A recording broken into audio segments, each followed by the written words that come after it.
என்னோட ட்ரீட்மெண்ட் பீரியட்ல என் கூட ட்ரீட்மெண்ட் எடுத்துட்டு இருந்த நிறைய பேர் வந்து இறந்து போறத நான் கண்ணால பார்த்தேன். என்னாச்சு, ஏன் இன்னைக்கு அவங்க வரல அப்படின்னு கேட்டாக்க, இப்போதான் ஒரு 2 days முன்னாடி இறந்து போனாங்க அப்படின்னு சொல்லுவாங்க. இந்த கேன்சருங்கிறது சின்ன குழந்தைங்களுக்கு கூட இப்போ எல்லாம் வருது. அது என்ன ஹெரிடிட்டினால வருதா? குழந்தைங்க கையில் ஸ்மார்ட் ஃபோன் எவ்வளோ டேஞ்சரஸ்?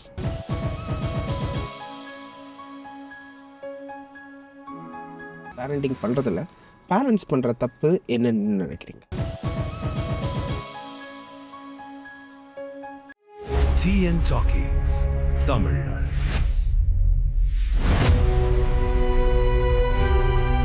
நிறைய பேரை கைட் பண்ணணும், நிறைய பேருக்கு கவுன்சிலிங் கொடுக்கணும், நிறைய பேரை மைண்ட் செட்டை சேஞ்ச் பண்ணணும் அப்படின்னு சொல்லிட்டு தான் வந்து அமுதா லைஃப் கோச்சிங் அகாடமி அப்படின்னு சொல்லிட்டு நான் நடத்துகிறேன். ஸோ அந்த அமுதா லைஃப் கோச்சிங் அகாடமியில் பார்த்தீங்க அப்படின்னு சொன்னாக்க health, relationship, career and finance, இது 4த்தையும் வந்து எப்படி நம்ம மைண்ட் செட்டோட பார்க்கணும் அப்படின்றத அவங்களுக்கு சொல்லிக் கொடுக்குறேன். இப்போ நமக்கு லைஃப்பில் வந்து ஃபினான்ஸ் இல்லைன்னா சம்பாதிச்சிடலாம், கெரியர் போயிடுச்சுன்னா அதையும் இது பண்ணிடலாம், அதே மாதிரி ரிலேஷன்ஷிப்பில் ஒரு பிரச்சனைனாலும் சரி பண்ணிடலாம். ஆனால் ஹெல்த் போச்சுன்னா ஒன்றுமே செய்ய முடியாது. சுவர் இருந்தால் தான் வந்து சித்திரம் வரைய முடியும். இந்த ஹெல்த்துன்ற ஒரு விஷயத்தை சுற்றி இந்த 3 விஷயமுமே இருக்குது. ஹெல்த்து போச்சுன்னா ஆட்டோமேட்டிக்காக உங்கள் ரிலேஷன்ஷிப் பிரேக் ஆகும், கெரியர் போகும், அதே மாதிரி ஃபினான்ஸும் நீங்கள் எவ்வளோ சேர்த்து வச்சுருந்தாலும் உங்களோட சொத்துக்கள் எல்லாமே அழிஞ்சு போகிற அளவுக்கு இன்றைக்கி வந்து நம்ம மெடிக்கலுக்கு வந்து செலவு பண்ண வேண்டிய ஒரு சூழ்நிலையாக இருக்குது. ஸோ அதனால் நம்ம ஹெல்த்தை எப்படி பார்த்துக்கணும், அதாவது வந்து மோர் தென் அ ஃபிட்னஸ் நம்ம ஹெல்த்தியாக இருக்கிறது ரொம்ப நல்லது அப்படின்னு சொல்லி நான் நினைக்கிறேன். ஏன்னா வந்து ஃபிட்னஸாக இருக்கிறது ரொம்ப நல்ல விஷயம்தான், பட் அதையும் தாண்டி ஹெல்த்தியாக இருக்கிறது ரொம்ப ரொம்ப முக்கியம் அப்படின்னு நினைக்கிறேன். உங்களுக்கு எந்த ஸ்டேஜில் வந்துட்டு பயம் விட்டு போச்சு இதுலேருந்து? இந்த பயம் வந்து எனக்கு ஸ்டார்டிங்கில் வந்து கேட்டப்போ இருந்த பயம் வந்து அதுக்கப்புறம் நான் ட்ரீட்மெண்ட்டுக்கு போகும்போது எனக்கு பயம் வந்து கொஞ்சம் போயிடுச்சு. ஏன்னா வந்து ஸ்பிரிச்சுவலாக நான் அலைன்ட் ஆனதுனால எனக்கு வந்து பயம் வந்து போயிடுச்சு. ஏன்னா நம்ம வந்து தொடர்ந்து வந்து நம்ம மெடிடேட் பண்ணுறோம், காடோட அந்த கனெக்ஷனில் இருக்கிறோம், நம்ம வந்து ஸ்பிரிச்சுவலாக அலைன்டாகி இருக்கும்போது கடவுளை நம்புகிற எல்லாருக்குமே வந்து கண்டிப்பாக ஒரு ஹோப் இருக்குது. நம்ம வந்து எந்த விஷயம் கேட்டாலுமே, நாட் ஓன்லி ஹெல்த்து, எந்த விஷயத்துலையுமே வந்து ஹோப் கொடுக்குறவர் தான் வந்து கடவுள். ஆமாம். ஸோ அந்த ஒரு விஷயம் வந்து எனக்கு ரொம்ப ஸ்ட்ராங்காக இருந்ததுனால என்னோட பயம் கொஞ்சம் கொஞ்சமாக அப்படியே போயிடுச்சு. இன்ஃபேக்ட் சொல்லப்போனால் என்னோட ட்ரீட்மெண்ட் பீரியடில் என் கூட ட்ரீட்மெண்ட் எடுத்துகிட்டு இருந்த நிறைய பேர் வந்து இறந்து போகிறத நான் கண்ணால் பார்த்தேன். ட்ரீட்மெண்ட்டில் அடுத்த கீமோதெரப்பிக்கு அவங்க வந்திருக்க மாட்டாங்க. ஃபோன் பண்ணி என்னாச்சு, ஏன் இன்னைக்கு அவங்க வரல அப்படின்னு கேட்டாக்க, இப்போதான் ஒரு 2 days முன்னாடி இறந்து போனாங்க அப்படின்னு சொல்லுவாங்க. அது எனக்கு ரொம்ப கஷ்டமாக இருக்கும், என்னடா அப்படி இறந்துட்டாங்களே அப்படின்னு சொல்லிட்டு. அதுதான் என்னைய கொஞ்சம் பாதிக்கிற மாதிரி இருந்தது. ஏன்னா நான் எப்படி நல்லா இருக்கணும்னு நினைக்கிறேனோ அது மாதிரி தான் அவங்களும் நல்லா இருக்கணும்னு சொல்லிட்டு நான் ப்ரேயர் பண்ணுவேன். ஸோ நம்ம வந்து அந்த சூழ்நிலையிலையும் வந்து மற்றவங்களுக்காக நம்ம ப்ரேயர் பண்ணுறத வந்து கடவுள் பார்க்குறாருன்னு நான் நினைக்கிறேன். ஏன்னா எப்போதுமே வந்து நான், என் ஃபேமிலி, என் குடும்பம் அப்படின்றது இல்லாமல் எனக்கே அங்கே போனதுக்கப்புறம் தான் இப்படி ஒரு உலகம் இருக்குது, இவ்வளோ பேர் கஷ்டப்படுறாங்க, அந்த மாதிரியான விஷயங்கள்லாம் வந்து தெரிஞ்சுது. ஸோ அந்த இடத்துல தான் என்னோட ட்ரூ பர்பஸ் என்ன அப்படின்றதையே என்னால் வந்து ஃபைண்ட் அவுட் பண்ண முடிஞ்சுது. இந்த கேன்சருங்கிறது சின்ன குழந்தைங்களுக்கு கூட இப்போ எல்லாம் வருது. அது என்ன ஹெரிடிட்டினால வருதா? சின்ன குழந்தைங்களுக்கும் வர்றதுக்கு நிறைய ரீசன் இருக்கு. ஹெரிடிட்டியும் ரீசனாக இருக்கலாம், பட் அது வந்து ரொம்ப மினிமல் ரீசன் தான். ஈவன் வந்து இப்போ வந்து பிளட் கேன்சருக்கெல்லாம் வந்து நிறைய ட்ரீட்மெண்ட் எல்லாம், அட்வான்ஸ் ட்ரீட்மெண்ட் எல்லாம் வந்து சில குழந்தைங்கள்லாம் கம்ப்ளீட்டாக வந்து நல்லா ஆயிடுறாங்க, ரெக்கவரி ஆயிடுறாங்க. மெயினாக வந்து சின்ன வயசுலேருந்தே குழந்தைங்களுக்கு தேவையான சத்துக்கள் வந்து போகணும், நியூட்ரிஷன் குறைபாடு வந்து இருக்கக்கூடாது. இப்போ நானுமே வந்து சின்ன வயசில் வந்து பார்த்தீங்கன்னா ரொம்ப ஒல்லியாக இருப்பேன். எனக்கு வந்து அடிக்கடி சிக்காகும் அப்படின்னு சொல்லிட்டு எங்கள் அப்பா வந்து டாக்டர் கொடுக்குற எல்லா டானிக்கு அந்த மாதிரிலாம் வந்து வாங்கி கொடுத்துட்டே இருப்பாங்க. ஸோ பிளட்டு வந்து அப்போவே நமக்கு அனிமிக் இருக்குதா அப்படின்றதெல்லாம் நம்ம கரெக்டாக பார்த்து அதுக்கு தகுந்த மாதிரி நம்ம ஃபுட்டெல்லாம் நல்லா சாப்பிட்டு அந்த மாதிரிலாம் இருந்தோம் அப்படின்னு சொன்னாக்க நமக்கு வந்து பல நோய்கள்லேருந்து நம்ம அவாய்ட் பண்ணலாம். இன்னொன்று வந்து அந்த நியூட்ரிஷன் ஃபுட்டை வந்து பிள்ளைங்களுக்கு கொடுக்கணும். ஜங்க் ஃபுட் வந்து என்னைக்காவது ஒரு நாள் ஒரு மாதத்துக்கு ஒரு தடவையோ இல்லை 2 மாதத்துக்கு ஒரு தடவையோ அப்படி சாப்பிட்றது ஓகே. பட் வந்து ரெகுலராக வந்து நியூட்ரிஷியஸ் ஃபுட்டாக வந்து அவங்க எடுத்துக்கணும். நல்லா ஓடி ஆடி அவங்க விளையாடணும். அது ரொம்ப முக்கியம். இன்னைக்கு வந்து பிள்ளைங்க வந்து சந்தோஷமாக வந்து அவுட்டோர் பிளேயிங் பண்ணும்போது தான் வந்து அவங்க பாடி வந்து நல்லா ஹெல்த்தியாக இருக்குது.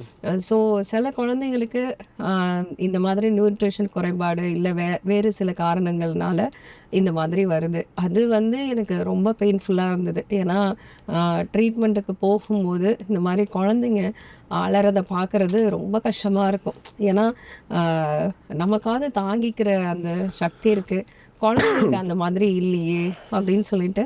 பட் அதையும் வந்து சில பேரண்ட்ஸ் வந்து ரொம்ப ஸ்போர்ட்டிவாக அவங்க அந்த இடத்துல என் குழந்தைய விட்டுறக்கூடாதுன்னு சொல்லி அந்த மாதிரி நல்லானவங்களையும் வந்து நான் பார்த்துருக்குறேன். ஸோ அந்த மாதிரி சுச்சுவேஷன்லேயும் வந்து தான் குழந்தைய விட்டுறக்கூடாதுன்னு சொல்லிட்டு சில பேரண்ட்ஸ் வந்து கரெக்டாக டாக்டர் சொல்கிறதெல்லாம் ஃபாலோ பண்ணி அவங்க வந்து எப்படியாவது தான் குழந்தைய காப்பாற்றிடணுன்ற அந்த இன்டென்ஷன் இருக்குது பார்த்தீங்களா, அது வந்து ரொம்ப ரொம்ப முக்கியம். ஏன்னா வந்து நம்ம பாடி வந்து நம்ம நல்லா இருப்போம்னு நினச்சா அதுக்கு தகுந்த மாதிரி ஒர்க் பண்ணும். இல்லை அவ்வளோதான் டாக்டர் சொல்லிட்டாங்க இதோட நம்ம லைஃப் முடிஞ்சு போச்சுன்னு நினச்சிங்கன்னா அதுக்கு தகுந்த மாதிரி பாடி ஒர்க் பண்ணும்.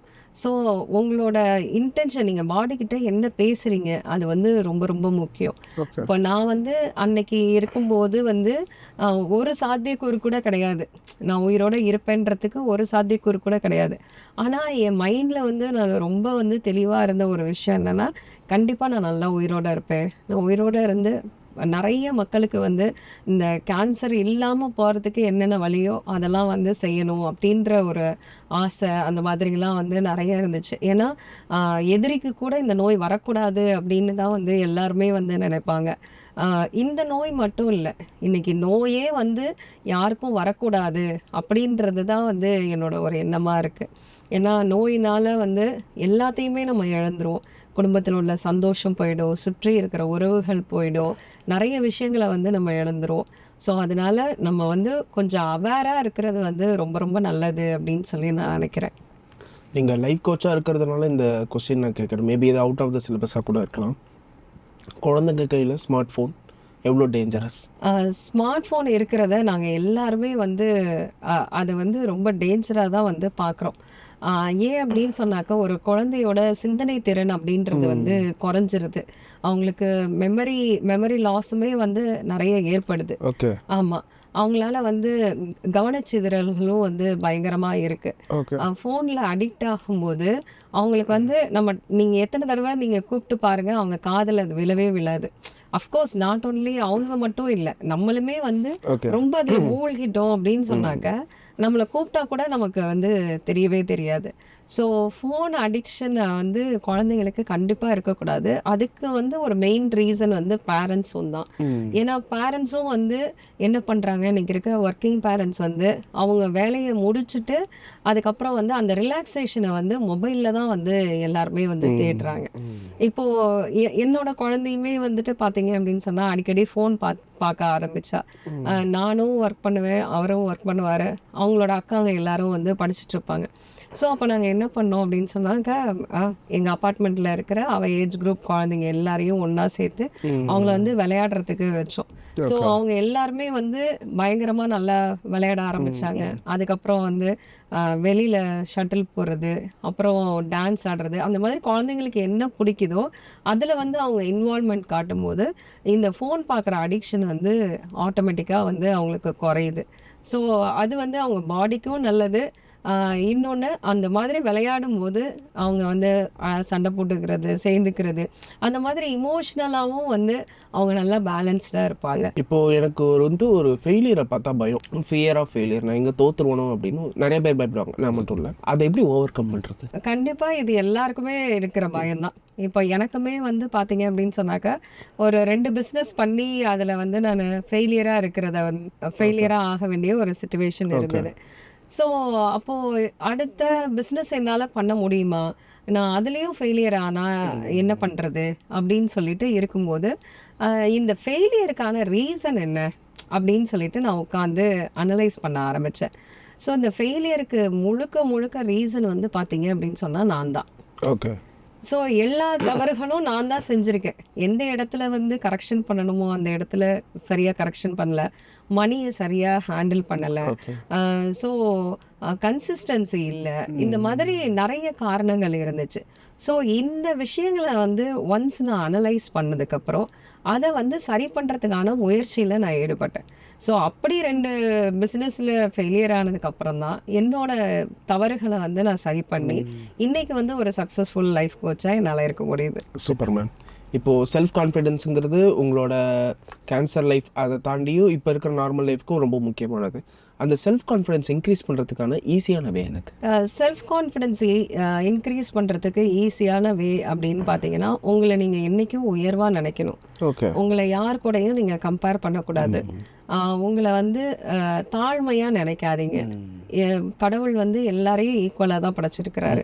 எல்லாருக்கும் வந்து ஒரு யூனிக்னஸ் இருக்குது.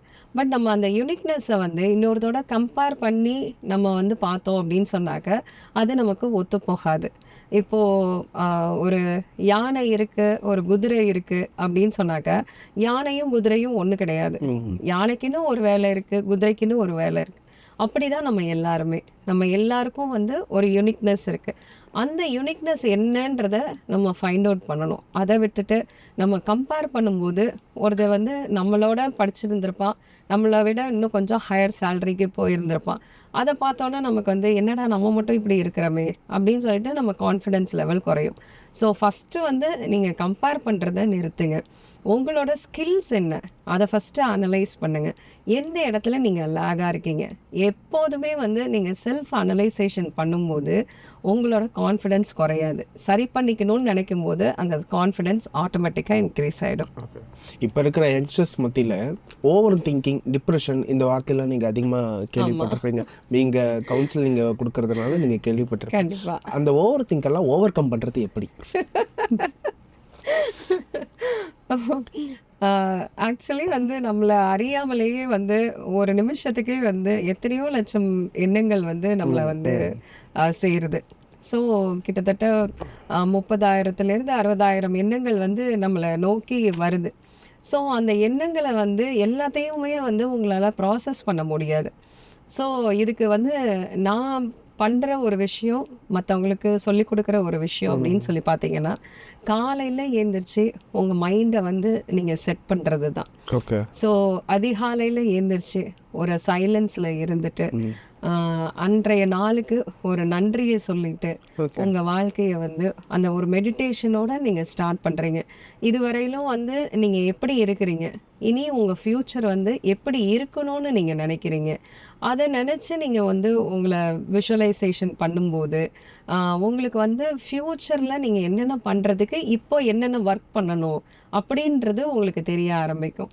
ஸோ அதை பற்றி டு-டூ லிஸ்ட்டு நீங்கள் எழுதணும். இன்றைக்கி நான் என்னென்னலாம் பண்ண போகிறேன் அப்படின்றத நீங்கள் ப்ராப்பராக எழுதுனீங்க அப்படின்னு சொன்னால் எத்தனை மணிக்கு யாரை போய் பார்க்கணும், என்ன செய்யணுன்றது உங்களுக்கு ஒரு கிளாரிட்டி இருக்கும்.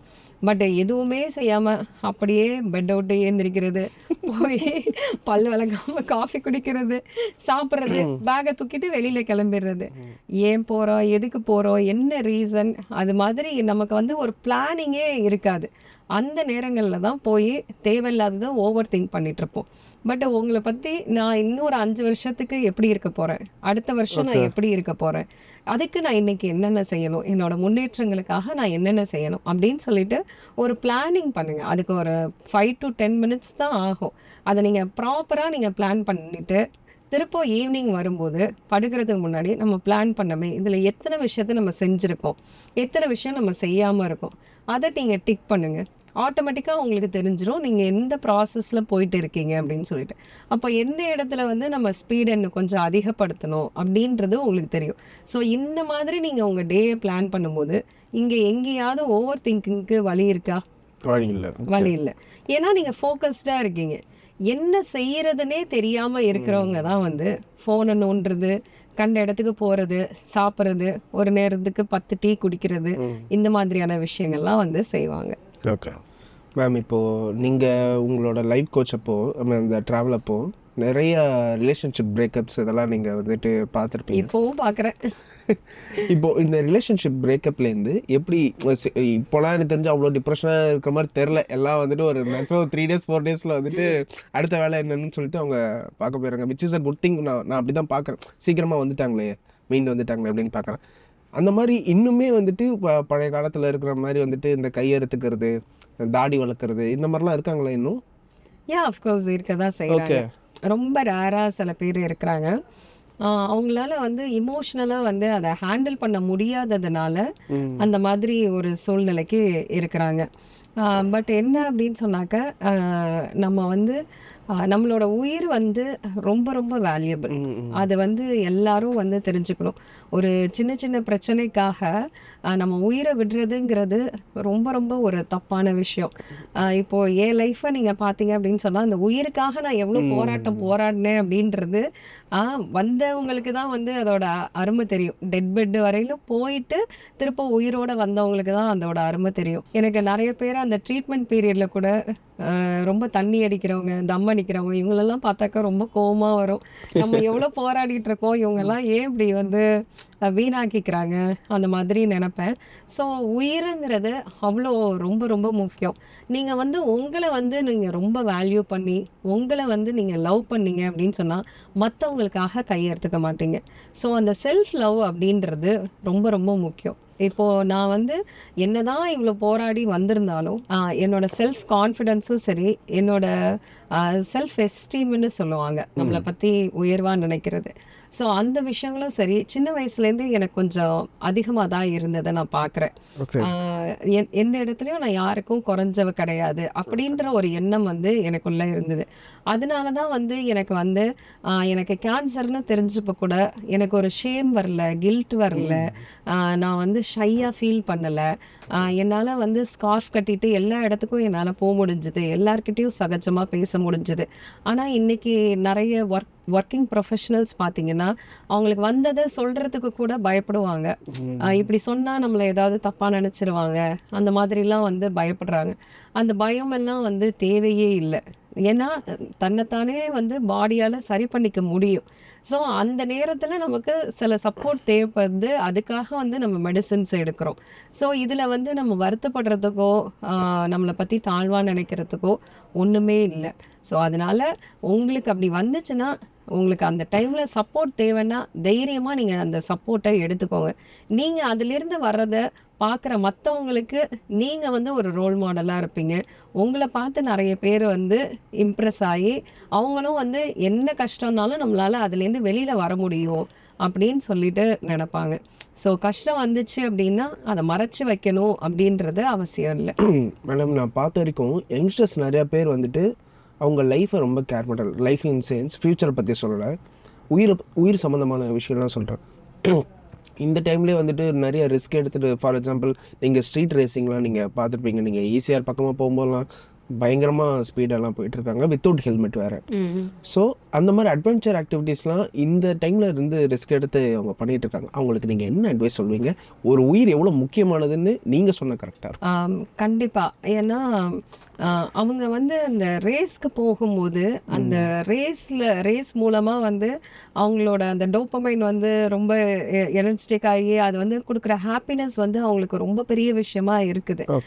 அஃப்கோர்ஸ் அட்வென்ச்சரல் திங்ஸ் வந்து வந்து மஸ்ட் தான் அப்படின்னாலும் அதை எவ்வளோ சேஃபாக நம்ம பண்ணுறோம் அப்படின்றது இருக்கு. நீங்கள் இப்போ ஒரு சேஃப்டி மெஷர்ஸோட ப்ராப்பரான ட்ரெயினர்ஸ் எல்லாம் இருக்கிறாங்க, எல்லார் முன்னாடியும் நீங்கள் பண்ணுறீங்க. ரெண்டாவது உங்களுக்கு வந்து ஃபர்ஸ்ட் எய்ட் கொடுக்கறதுக்கு ஆட்கள்லாம் இருக்கிறாங்க. ஸோ அதை பேஸ் பண்ணி நீங்கள் ஒரு விஷயம் பண்ணுறீங்க அப்படின்னு சொன்னாக்க அது ஓகே. பட் வந்து இது எதுவுமே இல்லாமல் யாருக்குமே தெரியாமல் இல்லீகலாக நீங்கள் யாருக்குமே தெரியாமல் நைட்டில் இந்த மாதிரி ரேஸ் போகிறது, அதில் ஆக்சிடென்ட் ஆகி இழந்து போகிறது, ஒரு நிமிஷம் உங்களோட ஃபேமிலியை நீங்கள் நினச்சி பாருங்கள். உங்களை வந்து கஷ்டப்பட்டு இத்தனை வருஷம் பெற்று வளர்த்து இந்த பையன் இப்படி நல்லா இருப்பான், இவன் லைஃப் லாங் நம்ம கூட இருப்பான் அப்படின்னு நினச்சி பார்க்குற அம்மா அப்பாவுக்கு அது எவ்வளோ பெரிய ஒரு வேதனை. பிள்ளைய வந்து உயிரோடு இருக்கும்போது பறை கொடுக்குற தாய்க்கு இருக்கிற அந்த வருத்தம், தாய் தகப்பனுக்கு இருக்கிற வருத்தம் வேறு எதுவுமே கிடையாது. ஏன்னா வந்து நிறைய பேரை நம்ம பார்க்குறோம், ஆக்சிடெண்ட்டில் தெரியாமல் உயிரிழந்து போன அவங்களோட பெற்றோராலேயே வந்து அதை தாங்கவே முடியாது. அப்படி இருக்கும்போது இவங்க நல்லா இருக்கிறவங்க இந்த மாதிரி ரேஸுக்கெலாம் போகிறேன்னு சொல்லிட்டு எந்த சேஃப்டி மெஷர்ஸும் எடுக்காமல் போகிறது வந்து ரொம்ப ரொம்ப தப்பு. உங்களோட ஃபேமிலியை ரெஸ்பெக்ட் பண்ணுங்கள், ஃபேமிலியை ஹானர் பண்ணுங்கள். அதே மாதிரி பேரண்ட்ஸும் வந்து பசங்க என்ன கேட்டாலும் பரவாயில்ல நம்ம வாங்கி கொடுப்போம்னு சொல்லிட்டு வாங்கி கொடுக்காதீங்க. இப்போ ஒரு லட்ச ரூபா 2 லட்ச ரூபா பைக்கு வருதுன்னா அவனை சம்பாதிச்சு அதை வாங்க சொல்லி பழகுங்க. எல்லாமே நீங்கள் வாங்கி கொடுக்கறதுனால அதோட கஷ்டம் என்ன, அதுக்காக எவ்வளோ வந்து அம்மா அப்பா வந்து வேலை செய்கிறாங்க அப்படின்றது அவங்களுக்கு தெரிய மாட்டேங்குது. ஒன்றும் அவங்களுக்கு வேல்யூ தெரியும் போது கண்டிப்பாக இந்த மாதிரியான பிரச்சனைகள் இருக்காது. அவங்களோட உயிரோட வேல்யூ அவங்களுக்கு தெரியணும். அவங்கள கூட்டிகிட்டு போங்க, இந்த மாதிரி ஹாஸ்பிட்டல்ஸ்க்கு கூட்டிகிட்டு போங்க, இந்த மாதிரி பேஷண்ட்ஸை காட்டுங்க. இப்படிலாம் வந்து கஷ்டப்படுறாங்க, ஆக்சிடெண்ட் ஆன இடத்துக்குலாம் அவங்கள கூட்டிகிட்டு போங்க. கை கால் இல்லாமல்லாம் கஷ்டப்படுறவங்கள அவங்களுக்கு காட்டுங்க. அப்போ தான் அவங்களுக்கு தெரியும் உயிரோட வேல்யூ எந்த அளவுக்கு இம்பார்ட்டன்ஸ் அப்படின்றது. ஸோ இளைஞர்கள் எல்லாருக்குமே ஒரு ரெக்வெஸ்ட்டு, சேஃப்டி மெஷர்ஸ் இல்லாமல் எந்த ஒரு வீரதீர செயல்கள்லையும் தயவு செஞ்சு ஈடுபடாதீங்க. இப்போ இந்த கொஸ்டின் நான் வந்துட்டு ப்ரிப்பேர் பண்ணல. சின்ன குழந்தைங்களை வளர்க்குறதுல, பேரண்டிங் பண்ணுறதுல பேரண்ட்ஸ் பண்ணுற தப்பு என்னன்னு நினைக்கிறீங்க? இப்போ காமனாகவே வந்து எல்லா சைக்காலஜிஸ்ட்டும் சரி, நாங்கள் பார்க்குறது, நாங்கள் இது பண்ணுற விஷயம் என்ன அப்படின்னா, பிள்ளைங்களை வந்து ஓவர் பேம்பரிங் பண்ணுறது. ஓகே. இப்போ எங்கள் காலத்துலலாம் பார்த்தீங்க அப்படின்னு சொன்னாக்கா அந்த மாதிரி கிடையவே கிடையாது. பேம்பரிங்னா என்னன்னே தெரியாமல் தான் வந்து நிறைய பேர் வளர்ந்துருக்குறோம். அடி உதன்னா என்னன்னு தெரியும், அந்த டைமில் டீச்சர் அடிப்பாங்க. ஆமாம். ஸோ பேம்பரிங்னா என்னன்னே வந்து தெரியாது. ஆனால் வந்து அந்த மாதிரி அடித்து உதைச்சி வந்து அதனால் காயப்பட்டு மனவேதனை அடைஞ்சவங்களும் இருக்கிறாங்க நிறையா. ஸோ அந்த எக்ஸ்ட்ரீமுக்கும் நம்ம போகக்கூடாது. அதே நேரத்தில் பிள்ளை அடம் பிடிச்சி கேட்குதுன்றதுக்காக எல்லாத்தையும் நம்ம செய்யவும் கூடாது. குழந்தைங்களுக்கு வந்து ஸ்டார்டிங்லேருந்தே அந்த குழந்தைக்கு அந்த 6 மாதத்துலேருந்தே வந்து எல்லாமே வந்து விவரம் தெரிய ஆரம்பிச்சிருது.